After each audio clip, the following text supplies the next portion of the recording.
One of On Target's first foundation principles was to know the object of the game. So what is the objective of putting? First of all, there are two kinds of putts, short putts and long putts, and they each have a different objective. First, let's talk about short putts. How many putts do you believe the pros make from 8 feet away? You might guess 70 or 80% of the time. On TV, we see the pros make putts from this distance all the time. But we forget the pros on TV are the players leading the tournament. The reason they are leading is because they are putting better than average that week.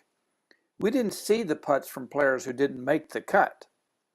The average pro makes 8-foot putts only 50% of the time. Now, obviously, the objective of an 8-foot putt is to make it, and I want you to be disappointed if you miss. But if you become as good as the average pro, you will make only half. Let's look at the percentage of putts the average pro makes from different distances. From 8 feet, the pro makes 5 out of 10, or 50%. From 10 feet, the pro makes 4 out of 10, or 40%. From 15 to 20 feet, the pro only makes 2 out of 10, or 20%. From 20 to 25 feet, the pro only makes 10% of the putts.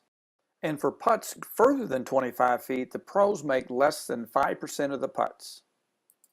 For any putt less than 18 feet, the objective is to make it, which means you want your putt to always get to the hole so it has a chance to go in.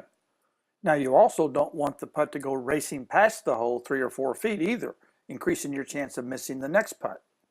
Your target zone for short putts begins at the front edge of the cup and extends past the hole from 12 to 24 inches. For short putts, you need control of speed and direction, with an emphasis on direction.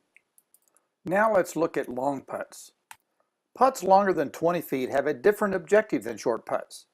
If you can make 8-foot putts only 50% of the time, you certainly aren't going to make very many long putts. In fact, it would be unreasonable for you to expect to.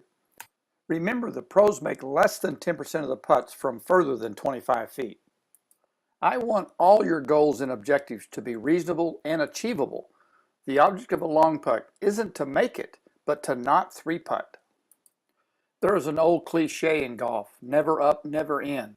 This concept applies to short putts, but not long putts.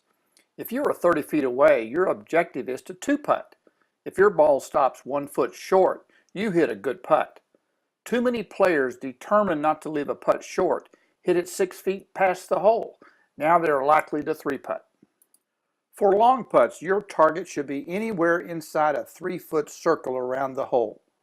For putts 20 to 30 feet, try to be within 2 feet. From distances greater than 30 feet, stop within 3 feet of the hole.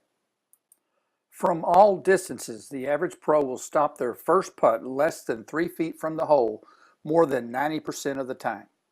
The average pro will 3-putt only 3% of the time. That's 1 3-putt every 33 holes. If you average 2 3-putts around, then you are 3-putting once every 9 holes, or 12% of the time, which is 4 times as many as the pros. Reducing 3-putts is one of the quickest ways to lower your score.